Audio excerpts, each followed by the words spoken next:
Hey guys, welcome to Tech Best. This is the Ulefone Gemini. We got this here from Banggood. There will be links in the description below if you want to go and check it out. But Ulefone are claiming that this phone is an affordable flagship. It has some pretty cool specs, but it only costs just $130 US. Anyway, let's just open up the box and have a look at the phone. So, we have here the phone itself. I'm just going to put that to the side for now. What else do we get inside here? A little foamy bit.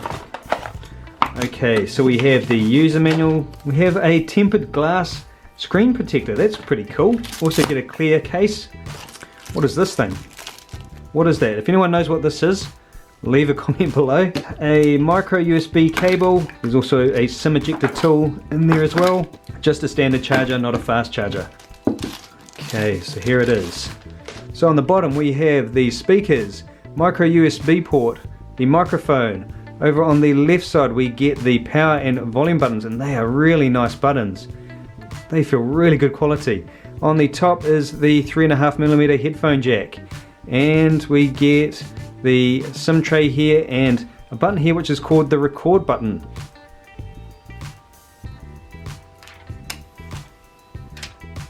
So let's just quickly go over some of the highlights of this phone. So it has a 5.5-inch Full HD 1080p display. It is covered with Gorilla Glass 3. The battery is 3,250 milliamp hours. We get 3 gigs of RAM and 32 gigs of onboard storage, and this can be expanded with a microSD card up to 256 gigabytes. There is a fingerprint scanner built into the home button. There is a dual camera setup on the back, with the main camera there being 13 megapixels. The back is metal, but as you can see it is a bit of a fingerprint magnet and it is quite hard to rub those out. We also get Android 6 Marshmallow out of the box, and Ulefone are promising an upgrade to Android 7 in the very near future. Now you might be wondering, where have Ulefone cut corners, as again this phone is only $130 US. One of the areas is with the processor, which is a MediaTek quad-core clocked at 1.5 gigahertz. However, that may not sound very powerful, but in actual use it is perfectly fine, and you'll see that a little bit later on in the video. Now if you are wanting to see the full specifications, just follow the links in the description below. So this is the back of the phone. It is a metal body, has plastic areas at the top and bottom for the antenna, but the rest of it is metal, so metal around the sides as well. Now this is the black version. It's also available in grey and gold, I believe. So dual cameras on the back with dual LED flash. The front though, I'm loving this all black front. It's a high quality finish on the home button there, so it's slightly indented, very nicely finished off. So Ulefone are calling this the affordable flagship. Now performance wise, not a flagship, but I mean if you want a phone that feels like a flagship, this certainly does feel very high end. It certainly feels like it's worth a lot more than $150. Now we've got another phone here. This is the Umi Z. So this phone here costs about $100 US more than this phone. It goes for about $230 to $250. Now if I didn't know anything about these two phones, I would guess that this one here was actually the one that was more expensive. It feels a little bit more premium than this phone here. When it comes to performance though, obviously the Helio X27 inside the Umi Z absolutely dominating there, with the score just under 116,000 versus the score just under 36,000 on the Gemini. But otherwise the performance of this phone is just fantastic.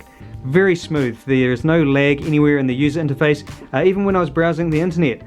Very smooth, no lag, no stutter, just a superb experience. The screen is fantastic. I actually prefer the screen of this phone over the screen on the Umi Z. I am seriously impressed with this phone. It is a stunning looking phone. It offers fantastic value for money. Again, at the time of filming, this phone only costs $130 US, and I cannot believe the value that you're getting here. You get a fantastic screen. The performance is also very snappy. Again, things like web browsing and that, not an issue. The only time it will struggle is with high-end 3D gaming or anything that is very processor intensive. But otherwise, the standout feature here, the build quality on this phone is just superb. It feels like it should be on a phone that costs about twice as much. Now the camera on the back, I haven't had a full chance to test it out, but so far, yeah, it seems to be okay. Low light performance is pretty terrible like any other budget orientated phone. But in good daylight it seems to be pretty good. I would say it's one of the better camera phones for this price range. But anyway guys, that is a very quick look at the Ulefone Gemini. If you have any questions, just leave them in the comments below and I'll do my best to answer them. And as always, if you haven't done so already, don't forget to subscribe to Tech Best for more Best Tech videos.